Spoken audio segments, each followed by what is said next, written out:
હવામાન ખાતા અને સરકાર દ્વારા જે આગાહી કરવામાં આવી છે અને સરકારશ્રીના સૂચના મુજબ કે કોઈ ખેડૂતોનો માલ પલળે નહીં એની કાળજી રાખવા માટે અમને જે સૂચના આપી છે એના ભાગરૂપે અમે છેલ્લા 4-5 દિવસ પહેલાંથી જ ઓનલાઈન રજિસ્ટ્રેશન કરાવી અને ટોકન સિસ્ટમ ગોઠવેલ છે. તેમાં ઘઉં અને ચણા ટોકન દ્વારા મંગાવવામાં આવે છે.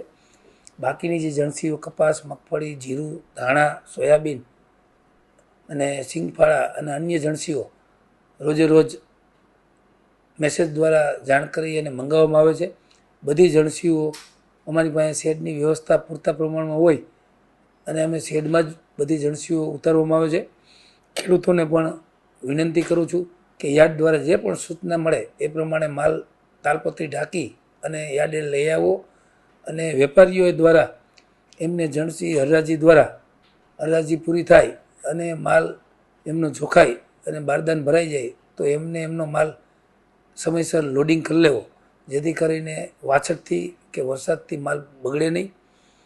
અને વેપારી ખેડૂતો અને દલાલ ભાઈઓ બધાને હું વિનંતી કરું છું કે યાર્ડ પૂરી કાળજી રાખે છે તો તમે પણ એમાં મને મદદરૂપ થશો.